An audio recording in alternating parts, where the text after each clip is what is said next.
Okay, so let's take a look at this second example now. In this second one, it looks like it's a nice, simple polynomial, but it actually still is a lot of work when you put all of these pieces together that we've been learning. So let's start again with our intercepts. We'll deal with intercepts and then asymptotes and go from there. So for intercepts, like I said in the last example, what I like to do is just plug in 0 for x, solve for y, and then plug in 0 for y and solve for x. And so in this case, when you plug in 0 for x and you solve for y, you get 0 minus 0, so you just get 0 again. And when you plug in 0 for y and you go to solve for x, let's see, we would have 0 is equal to 3x to the fourth minus 6x squared. And so if we factored out a greatest common factor of 3x squared, you'd be left with an x squared minus 2. And so we're going to set each one of these factors equal to 0. So you would say 3x squared is equal to 0, and x squared minus 2 is equal to 0. So we get x equals 0, which we already knew we had. And we already knew we had the point 0, 0, so I don't need to write that again. But then I also get x equals plus or minus root 2. And so I've got plus or minus root 2, comma 0, and then 0, 0. Here, let me just clean that up just in case it's confusing to look at. So plus or minus root 2 and 0. Okay, let's go on to the asymptotes now. So asymptotes, well, this is a polynomial, and polynomials don't have any asymptotes. And so in this case, I suppose you could note the end behavior of this function. You know, you could say, what is the limit of this function as x goes to infinity, or as x goes to negative infinity? And notice it's an even function, so it's going to be symmetric. And so you could check that out, but you know, if you apply that leading coefficient test, you automatically know what the end behavior of this function is going to look like. So the limit of the function as x goes to plus or minus infinity, it's going to be infinity. Okay, so moving on from that, I guess the next one would be the first derivative analysis. And so let's see if we can do our f prime analysis. And so the f prime analysis involves taking the derivative, setting it equal to 0, seeing where it's undefined. So our first derivative is going to be 12x cubed minus 12x. And then I'm going to take out a greatest common factor, and that greatest common factor is 12x, leaving you with x squared minus 1. We want to see when this derivative is equal to 0 and when it's also undefined.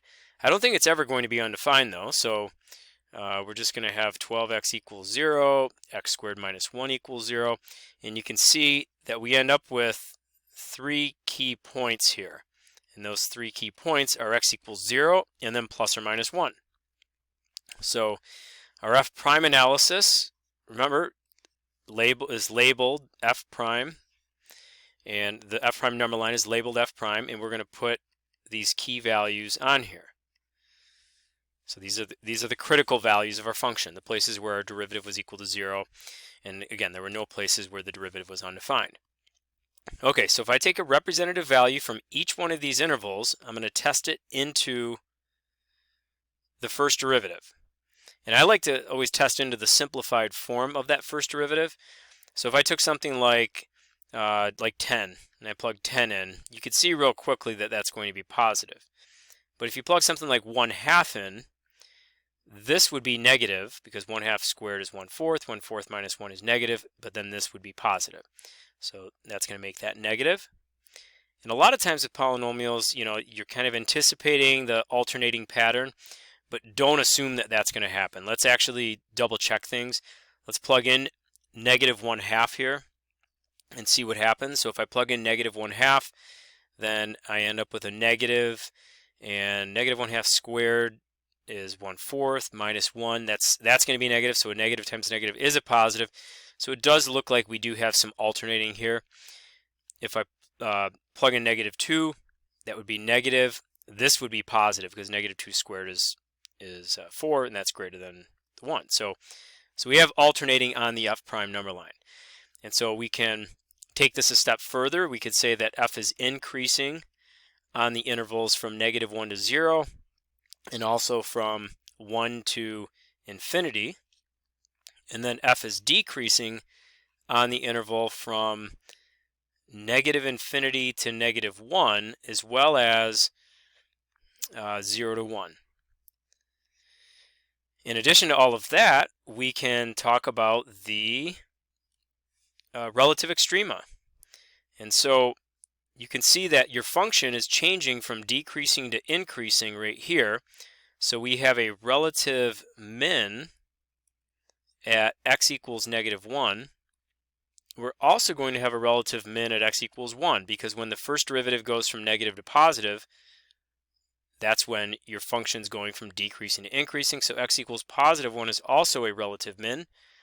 And then we're going to have a relative max at x equals 0, because our function went from decreasing to increasing and then back to decreasing at x equals 0. So we know that 0 is going to be that peak, that max. And it's actually helpful in a lot of these problems to, when you do find these relative extrema, to find their y coordinates also. And so we've got relative maxes and mins at x equals 0, plus or minus 1. Let's plug in plus or minus 1 into the original function. And if we plug x equals 1 or -1 into the original function, both of them are going to lead you to a y value of -3. And so plus or minus 1, -3.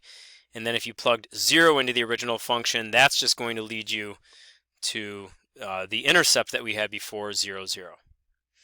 So that's the f prime analysis. Ton of information from that. Let's do the f double prime analysis. And the f double prime analysis hopefully won't be as bad this time as the last time, because this is just a polynomial. Let's see, we're going to need to do our second derivative though, right? So f double prime is equal to, that'll be 36x squared minus 12. And then we're going to set this equal to 0 and solve. There's no places where the second derivative is undefined. And so we're going to end up with 36x squared equals 12. X squared equals 12 divided by 36, which is 1/3. And so x is going to equal plus or minus the root of 1/3. And you can simplify the root of 1/3 because that's the root of 1 over the root of 3. So it's 1 over root 3. And that's the same as root 3 over 3. If you multiplied the top and bottom by root 3, it takes you to plus or minus root 3 over 3. It's actually going to be helpful for us, so I can write this right here, plus or minus root 3 over 3, but it's going to be helpful for us to kind of know what number root 3 over 3 actually is. And so if we do this real quick, square root of 3 and then divided by 3 leads us to 0.5774. So these x values are 0.5774. So it's kind of good to know approximately what those x values are. Okay, so those are the places where the second derivative is equal to 0. So I would make my second derivative number line, and I've got my negative root 3 over 3. I've got my positive root 3 over 3. And this one I'm labeling f double prime. Okay, and take a representative value from each one of these intervals, and let's test into the second derivative. And so the easiest number to use would be 0. And so if I take 0 and I plug into that second derivative, I'm going to get a negative. And then if I take something that's really big or really small and plug it in, because you're squaring and then multiplying by 36, those are going to end up being positive. And so we can also see that our function is concave up on the interval from -infinity to negative root 3 over 3, as well as the interval from root 3 over 3 to positive infinity. And then our function's concave down on the interval from negative root 3 over 3 to positive root 3 over 3. We do have a couple of points of inflection. So our points of inflection would be the places where the concavity is changing. And so we can actually say the points of inflection are x equals, I don't need to, when I write it as a point, I don't need to write x equals, but we'll say the points of inflection are root 3 over 3 and negative root 3 over 3, so plus or minus root 3 over 3. And we can plug those into the original function to figure out what the y values would be. But the key is we've got this x equals plus or minus root 3 over 3. And so, yeah, I'm not going to worry so much right now about getting the y values for the point of inflection. But like I just mentioned, all you would do is go back into this, take those numbers, plug them in. You could even use the calculator and get a decimal approximation if you want it. So let's put all of this together. So I'm going to sketch a graph now that has these intercepts, no asymptotes, and then we have to incorporate all of this behavior about when it's increasing and decreasing and concave up, concave down. So let's go over here and I'll sketch the graph right here. And I'm just going to label, I'll go over just a few places. So let's say x equals 1, 2, 3. Likewise, let's go up a little bit and let's go down a little bit. 1, 2, 3, 1, 2, 3, negative 1, negative 2, negative 3. Okay, so, okay. So, I guess I just have to go back and double check everything that we have here now. So we had intercepts at 0, 0, as well as plus or minus root 2, 0. And so 0, 0 is here. Plus or minus root 2 is approximately, you guys might remember what plus or minus root 2 is. That is about 1.4. Here, I just confirm that. Root 2 is, yeah, 1.414. So we're going to have an intercept around here. We're also going to have an intercept around here. Now, what I do when I sketch these graphs a lot of times is I think about when the function's increasing and decreasing, and I pretty much just sketch it based upon this. And then truthfully, I look at this just at the very end to adjust how my function's increasing and decreasing. The other thing is, remember in the beginning of this problem that we described the end behavior, and we said that the end behavior was going to be, it's going to be something like this. And so I can actually go to my graph right now, and based upon everything that I have, I know that this graph is going to be going up, and I know that this section is also going to be going up. So the big question is what's happening in between. And we can see that our function is decreasing until x equals negative 1. And actually we determined that point. It was decreasing until the point negative 1, negative 3. So that's going to be right here. So let's kind of adjust this a little bit. So let me fix that. Try it one more time here. So there we go. So it's decreasing to negative 1, negative 3. And we said that that was going to be a relative min. And then we're increasing to 0. And then we're decreasing after 0. And remember, we're decreasing until positive 1, negative 3. And so it's going to look like that. And then this is going to turn back up. And I'm going to fix this section of the graph a little bit. And you can kind of imagine that the graph is going to end up looking like this. So the way that I've drawn this right now, it's kind of sloppy because I'm not really looking at the curvature so much of the graph. I'm just looking at when it's going up or down. But now I could actually go back in here and say, okay, let's really emphasize the fact that we are concave up until negative root 3 over 3 and after positive root 3 over 3.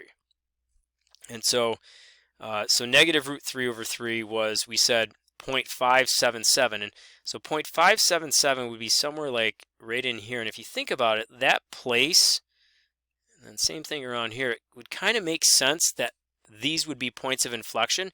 Can you see how this is opening up and then it's kind of opening down and then it's opening up? So I would go back in here and and let's just kind of emphasize that a little bit more. So really try to illustrate that this is in fact opening up, and then starting here, now we're opening down, so concave down, and then after that positive 0.577, we're again going to be opening up again.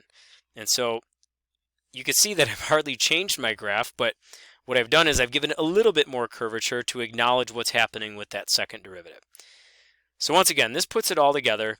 You're not going to have to go through this much detail as you're completing your homework in section 4.6, but it's a nice way to just review everything that we've done. And you're not going to have to necessarily do this on an exam either, because your exam is going to be in WebAssign, and I'll show you later on what your exam is going to be like. I'll set up a review and all of that stuff. But this is an excellent way to recap everything that we've been doing so far in this chapter.